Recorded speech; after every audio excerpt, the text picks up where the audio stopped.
कि मुंह की तरफ करे तो वो चाब गया। तो राजा बोला ले जाओ, अभी भूखा है।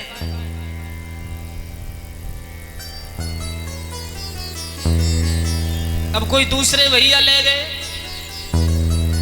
वो भी अपने अच्छे अच्छे पार्कों में खूब दूसरे दिन पिल्ला लाए। राजा ने एक रोटी का टुकड़ा लिया, बकरा के मुंह की तरफ किया, वो खा गया। बोले ले जाओ, भूखा है। 1 महीना हो गया, बहुत लोगों ने कोशिश की लेकिन वो बकरा नहीं पिल पाया। और बकरा की भी परीक्षित महाराज आदेश, भैया खाए खाए के गर्दन खूब मोटी है गई। पर ध्यान रखियो, जो लोग फ्री की कमाई खाना जानते हैं ना, एक दिन ऐसा आता है बकरे की तरह सब निकल जाती है। एक महात्मा आ रहे थे, कैसी भीड़ है? तो कुछ लोग बोले भीड़ इस प्रकार की है, ये राजा का बकरा किसी से नहीं पिलता। तो महात्मा बोले लाओ रस्सी, आज हम पिला के लेके आएंगे इसको। बाबा की कुटिया में बड़ी अच्छी हरी हरी घास खड़ी। बाबा ने वह हरी हरी घास में ही खूंटा गाड़ दो, गर्दन की रस्सी व खूंटा में बांधी। बड़ा ही अच्छो एक पेड़ से सोटा काटो, बड़ो अच्छो। बाबा ने भाई के लगा कुर्सी डाली, और बकरा ने जैसे नीचे को खाएवे को मन करो सो धड़ाम देसी कनपटी पे एक दयो। बकरा सोचन लगो रोजाना बड़ा अच्छा पेट भरता था, आज ये क्या हुआ। 10-15 मिनट बकरा ने फिर इंतजार करो, फिर पेट में भूख लगी, फिर माने मुंह जैसे घास में मारो तो दूसरी तरफ से धड़ाम देसी दिया कनपटी पर। दोपहर है गयो, बकरा बोलो अब खाऊंगा। बकरा ने दोपहरी के समय फिर खाएवे को मन करो तो 2-4 सोटा पीछे से फिर लगाए। बकरा इतना पिटा कि जब बकरा खाएवे को मन करे तो बाबा को सोटा हले तो बकरा के अब ना खाऊंगा।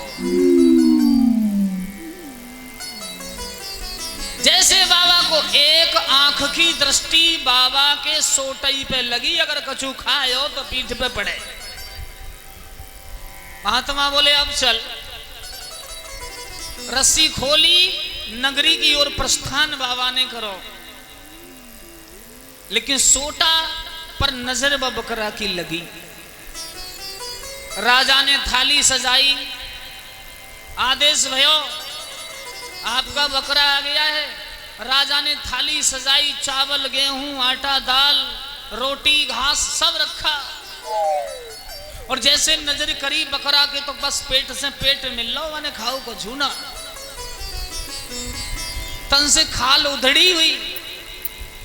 राजा महात्मा पर क्रोधित हुआ, ये हमारे बकरे का क्या हाल किया। बोले महाराज हाल वे हाल कुछ नहीं है, आप जो करना चाहते हो वो करो। और महात्मा जी बहुत दूर खड़े, डंडा हाथ में, लेकिन वो बकरा की एक आंख की दृष्टि व डंडे पे लगी। और राजा ने वहां के मुंह के सामने थाली करी, और महात्मा ने दूर से डंडा हिलाया। बकरा बोलो ना खाऊंगा।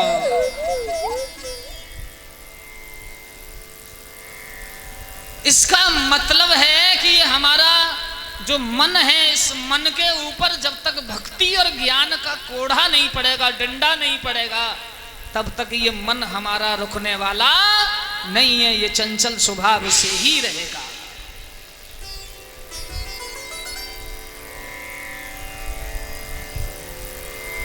भगवान सुखदेव आनंदमयी कथा श्रवण करा रहे हैं महाराज परीक्षित को। बीच बीच में पूछा करते हैं, कहा लाला परीक्षित को प्यास तो नहीं लग रही है?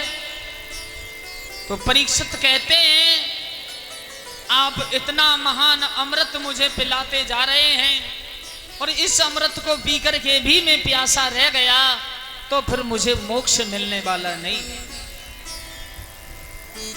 कुछ समय बाद फिर पूछा भूख तो नहीं लग रही है? परीक्षित ने बड़ा सुंदर जवाब दिया, अमृत से गुड़ा हुआ फल आप मुझे खिलाते जा रहे हैं और फिर भी भूखा रह गया तो मुझे वैकुंठ नहीं मिलेगा। क्यों? सुखदेव जी ने जब कथा प्रारंभ की तो 7 दिन तक कथा बंद ही नहीं हुई। ना तो ऐसा श्रोता है आज के कलयुग में और ना ही ऐसा कोई वक्ता सुखदेव जैसा और ना परीक्षित जैसा श्रोता है। 7 दिन तक कथा विराम ही नहीं हुई प्रारंभ होने के बाद। और परीक्षित भी महाराज इतने भक्ति में लीन हो गए कि 7 दिन तक मन लगा के कथा का आनंद लेते रहे।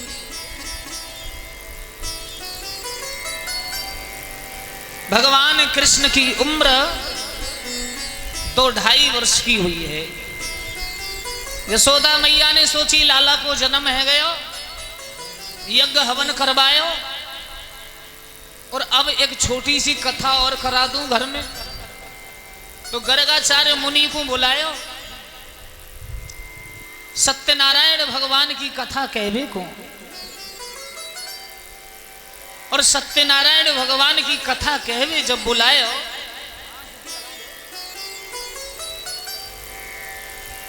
बड़ी सुंदर खीर पूड़ी यशोदा मैया ने बनाई है, बहुत सुंदर खीर पूड़ी। कथा समाप्त हुई, गर्गाचार्य के सामने थाली पड़ोसी, कृष्ण घोंटू घोंटू दूर मिट्टी में खेल रहे थे और गर्गाचार्य मुनि ने थाली रखी। जैसे भोजन पायो, ठाकुर जी को भोग लगाए हुए को मंत्र पढ़ो तो कृष्ण समझ गए कि भाव से बोला रहा है। कन्हैया उस मिट्टी में थे खेलते हुए दौड़े, गर्गाचार्य की तो आंखें बंद हैं, मंत्र पढ़ रहे हैं, आ जाओ प्रभु भोग लगा लो। और भगवान कृष्ण दौड़े, भगवान ने अपनी दोनों मुट्ठियां उस थाली में देके खाने लगे। बोली गोविंद भगवान की। गर्गाचार्य की आंखें खुली, यशोदा देख तेरे लाला ने मेरे ठाकुर को भोग नहीं लगा दो से पहले ये थाली को झूठा कर दिया।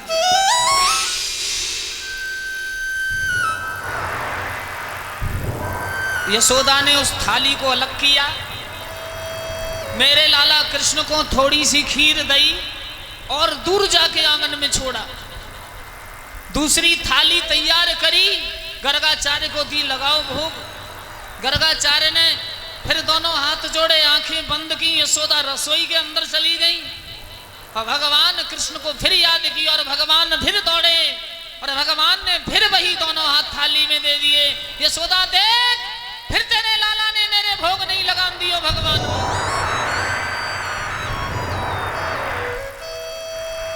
यशोदा को क्रोध आ गया, लाला को कान पकड़ो, एक गाल पे गुलचा मारो, मैंने तो को कटोरी में खीर दी, तू बाकू ना खा पायो।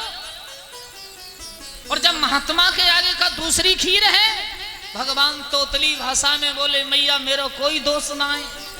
जब बाबा से जे पूछ जो बार बार मोकू काहे को बुला रहे हो खाए को, जब ये बार बार मोकू बुला रही हो तो मैं तो मैया जाई के साजे खाऊंगा। गर्गाचार्य को ज्ञान हो गया, वारे वाह मेरे कृष्ण में भूल ही गया तेरे लिए। गोदी में बिठा लिया, भगवान कृष्ण को गर्गाचार्य स्वयं भोजन करा रहे हैं। बोलिए राधा रानी की जय हो। और इतने दीवाने हो गए, माला उठाई, गोविंद नाम जपते हुए जंगल की ओर चले तो यशोदा बोली लाला ओ बाबा दक्षिणा ले जा दक्षिणा। तो बाबा बोलो मैया तेरे घर ऐसी दक्षिणा मिली जो 100 साल हवन कराते हो गए, किसी के घर दक्षिणा मिली नहीं, ऐसी दक्षिणा मुझे प्राप्त हो।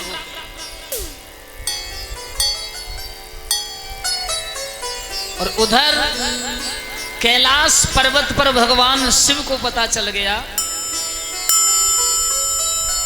कि ब्रज में कृष्ण को अवतार भयो है।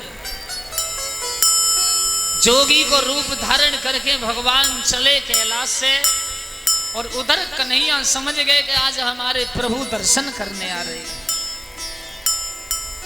कभी नहीं रोए।